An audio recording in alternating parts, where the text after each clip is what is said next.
right, ladies and gentlemen, boys and girls, she's running like mad back there. I could tell you all sorts of things about this UK poet who graces this wonderful stage every year, which thrills me.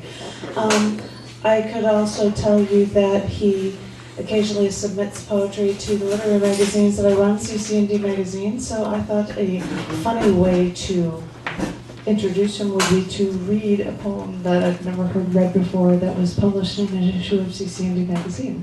This is a poem that was published in V242, which was the March-April 2013 issue, and it was also released in a collection book called Guilt by Association, which was from 2013, and it's got this cool metal screen with bullets on it. It's kind of groovy. But this is a poem by Oz Hardwick, and it's called In a Glass House. Everything looks smaller inside as you drift from room to room, testing boundaries, searching for the heart of words, a detail to match your long imagination. Books line walls, obscuring cobbled streets, slate sky, wooden passers-by, lines of tourists snacking across the grass, waving. To see their own reflections, they were waiting to see their own reflections in the dead poet's words. At last you find it, perfectly small, fragile beneath the glass eaves. The air smells familiar, pipe tobacco, tomatoes, paraffin, polish. Your eyes sting with forgetfulness, shaken loose from years, until, catching the light, you discover a tiny imperfection, scratched lightly at first, later more firmly, a dead man's name, while, on tumbling shelves, books catch fire.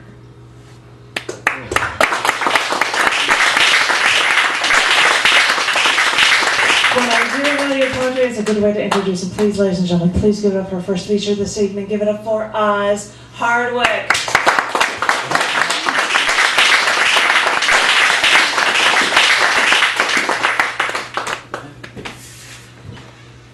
Thank you very much.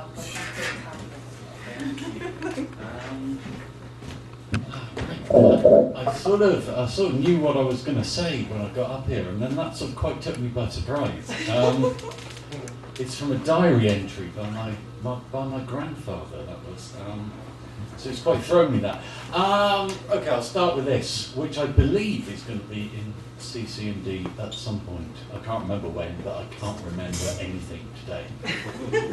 This is the truth, not the whole truth. That would be a lie.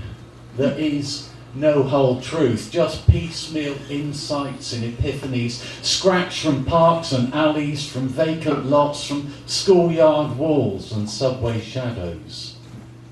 But this is the place where the pieces fit, where my truth, your truth, the truths of strangers flash and fuse to a bright whole, a shining mosaic, a stained glass icon, a votive light of pure faith.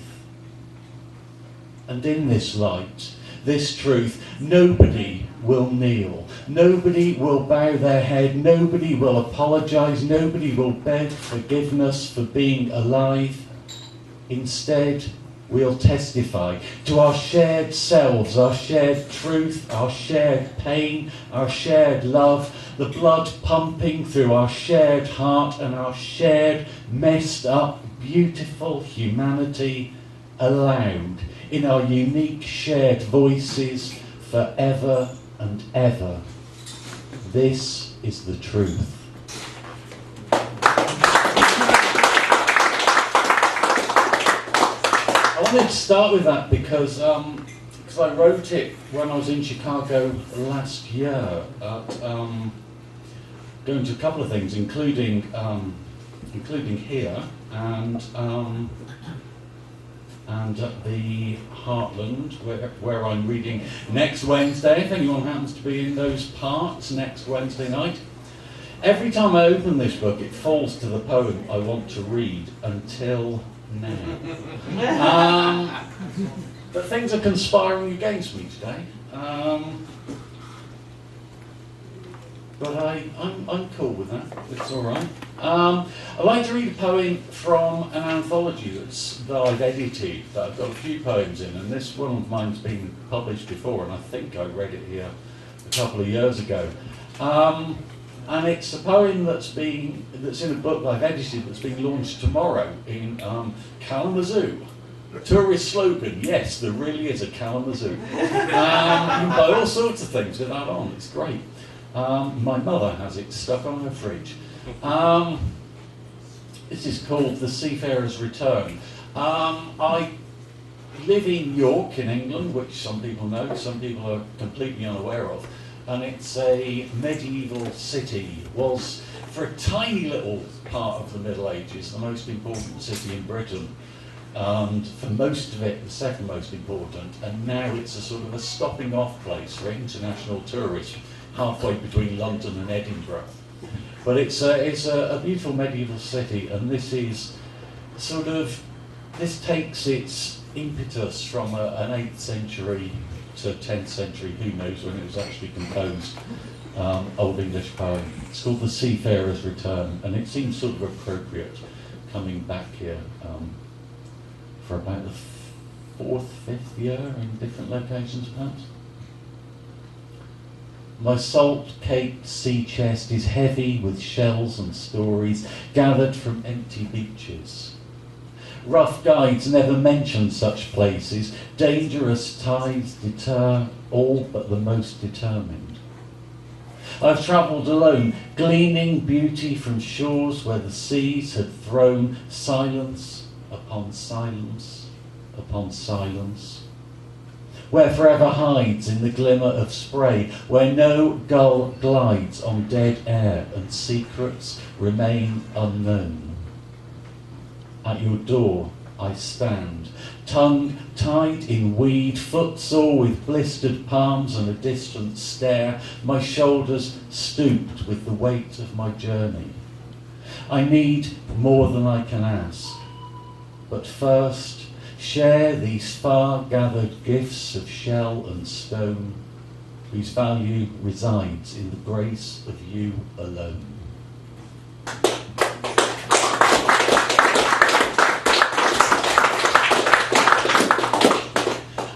Yeah, well, suddenly, I've only 2 poems in, and I've got to a lot of stillness. So I thought, if you don't mind, I'll stick with this. This is a peculiar sequence of tanka taken from a longer sequence of tanka. We've had some haiku, and what are haiku? Who knows? What a tanka? Who knows in English? This is from a book that I co-wrote with a good friend of mine, Amina Al-Yal, and it was originally written to go with taiko drumming, which you may be aware of, the Japanese, very sort of physical, vigorous drumming. And then we sort of went off on a little tangent and wrote with somebody who plays a lot of string Japanese instruments. And this is for 2 voices and koto and shamisen, but I will just do it to the with 1 voice and a vague clinking of glasses. And I'd like to do about a dozen tanka and bring stillness upon the room. She lives in a house with neither doors nor windows, a house with no walls. She sleeps with caterpillars, awakes to butterflies. Far on lonely roads, he watches birds flying home. North, south, east or west, all roads stretch long beneath clouds. All journeys last a lifetime. World warps into sky, sea bite, salt sting, upside down, hard water rains stones, houses forget foundations, walls swim through clouds, hold their breath. Boats fly to hard stones, sails slashed, matchstick spars snapped, bones rattle brittle, air buffets air, deals debris, a house of cards found and lost. brittle bones bite cold flesh, head in hands and heart in hands, pulse beats, rush of red, rush of waves and memories, warped horizons, lines unloosed. Ship snap, red rush, blue eyes blink, look upward, see a world of sky, falling clouds, curl and shadow, stark lines, shiver, eyes blink, blue. Lanterns wink softly, silent maids dance in shadows, only heartbeats sound. Children tie on endless steps, all messages say nothing. Incense mingles with night air, fireflies flirt like brazen stars, all windows stand open. Counting jade beads in darkness, silence slips beneath cold sheets.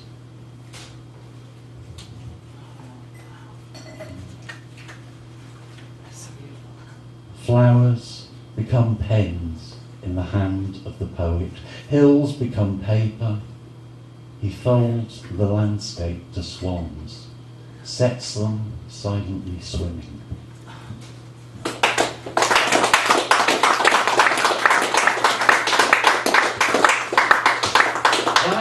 That's my book, Closer Second Schemes, which has had quite a good response, and we find out at the end of the month if it's won the best collaborative work of the year in these awards. So we're shortlisted. We're hoping, and we go down to London and practice our polite smiles when someone else wins, that sort of thing.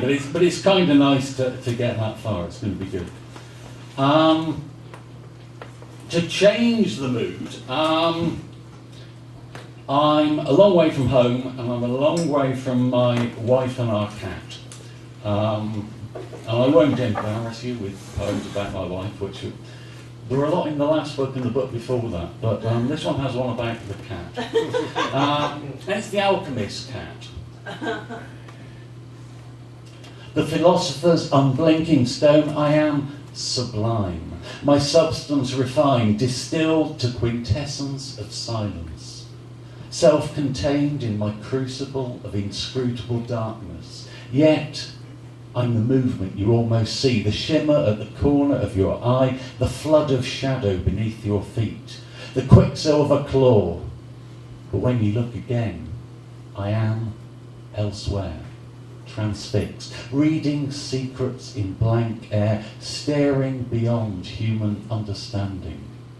Eternal youth, watch me play. Seriously, look and learn. I'd burn my books if I were you. Settle by the blaze, curl arrowborean, and let firelight transmute my amber eyes to gold. Bit of music.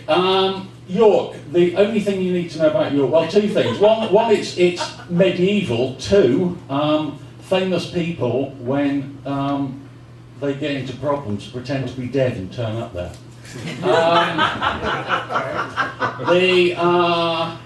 The two examples that I always bring up is I was at a folk weekend that we have, a little folk festival that I play at every year, and I was standing talking to someone who suddenly said, "Look, it's Andy Warhol playing banjo." And I turned round and it was, with the unconvincing hair and the big glasses and everything. And I used to live in a house that looked to some flats, and the guy opposite was William Burroughs. And he used to wear a string vest and hang out the window with a fag in his mouth. And occasionally this very saggy, too old woman to be wearing those few clothes would hang around there as well, with a cigarette out of her mouth out the window. And then he'd come out in this really sort of smart suit looking purposeful, but it was William Burroughs. Anyway, where I am now, Elvis lives next door. Old or young? His hair's now white, cropped close. He sports a neat goatee, wears loose trousers in the garden, a sweater that's thin at the elbows, and sometimes he smokes a pipe. He's lost a lot of weight, looks better for it, more healthy than he did in the 70s. Now in his 70s, he smiles rather than sneers, his lip curling to a private joke. keeps himself to himself, though he's friendly enough, a regular in the pub on a Friday night. I didn't suspect it was him until once, after a couple of Guinnesses, he got up for the karaoke, swivelling his replacement hip as he hollered Jailhouse Rock, amazed us all. Later, in the gents, I had to ask, "Are you?" I let the question hang. He turned from the sink, fixed me with his steady blue eyes, shrugged his shoulders and said, "Uh-huh." I'm going to read something that I've only tried reading once before, and I'm just feeling foolish and sort of dizzy with jetness. And I'm going to say, if I just suddenly press a button there, will Neil Young appear out of that? It'd just be brilliant. I think it'd go with this one. It might not. Would you want me to pull that same track up? Yeah, just stick that track on and we'll go for it. Don't mind me. I'm walking around the stage or something. While I'm doing that, people were talking about haiku. I've got two Chicago haiku. One from both written within the past sort of half an hour. Mops, like animals, flop ashore in lost taxis. No sleep since Tuesday. Oh, that'll do it, yeah. I just thought this sounded kind of good with this one. This was in CC&D recently. I don't know what number, I lose track of numbers. Tide.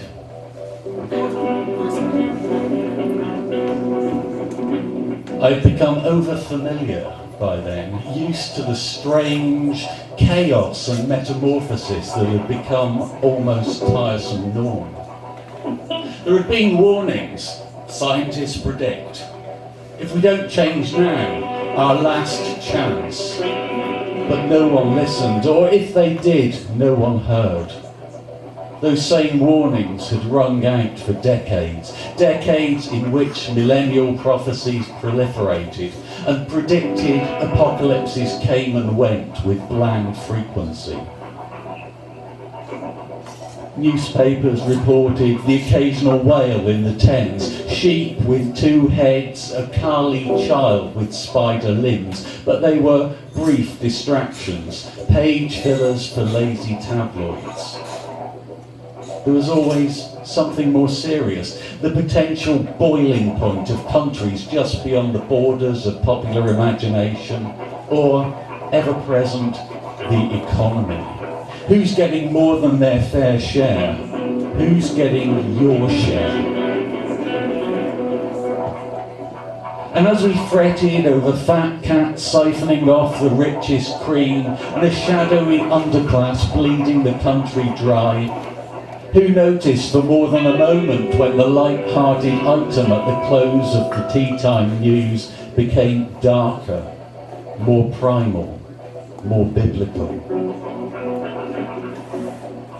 When starlings fell from a clear sky, or when dust the colour of blood scabbed on cars and windows, the office gossip was full of it. But by lunchtime it was forgotten.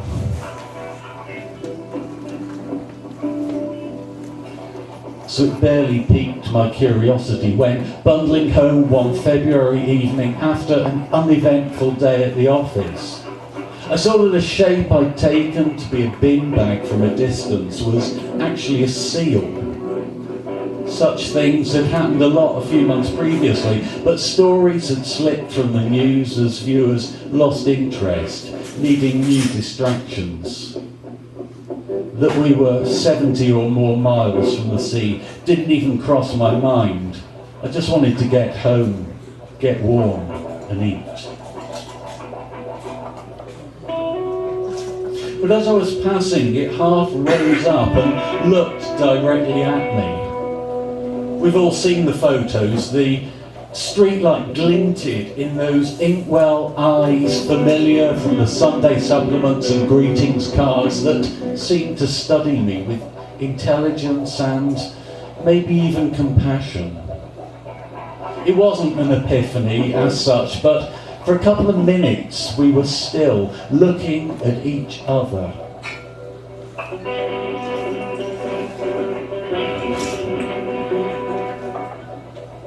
I hadn't noticed until then that it was raining very gently. And I raised my face, parted my lips, tasting the metallic sharpness. I watched a bright drip bulb out and drop from one of the seal's whiskers. Perhaps I should have said something, but blasé as I'd become, I still didn't expect talking animals. So I just stood until it slowly lowered its head back to the pavement, closing its eyes. I like to draw some moral, some significance, but after a last look at its dark form, I carried on home.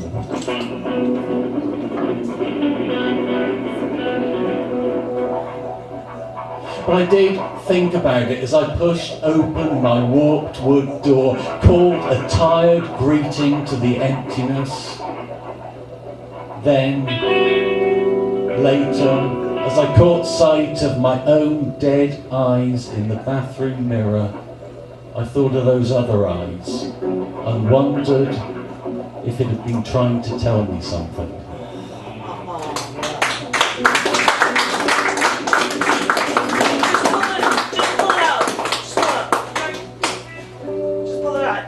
There you go. That works.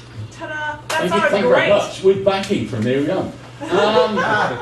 Actually, I do have a festival programme from many years ago. Neil Young was headlining, and on page 60-something in 8-point font, I've got my name there. So, I supported Neil Young, and now he's backing me. Now he's supported you.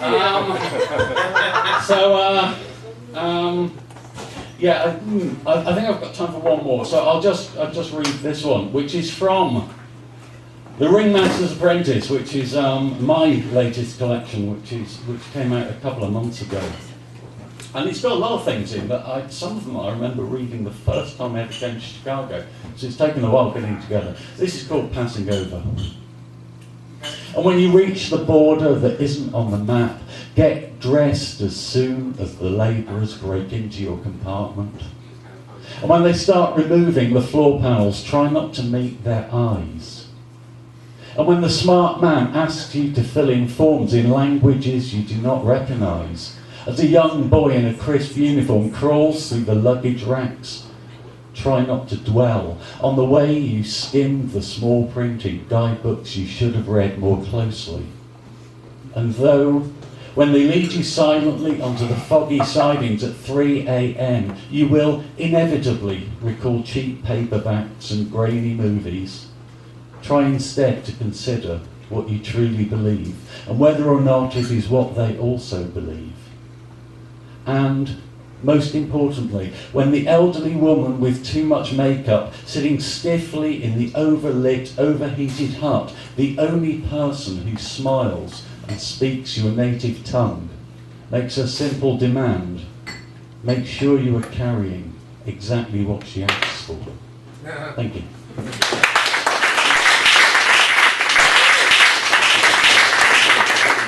Buy many books from me if you like. And wait a minute. Aww. Ladies and gentlemen, boys, I don't think that was loud enough. Give it up one more time for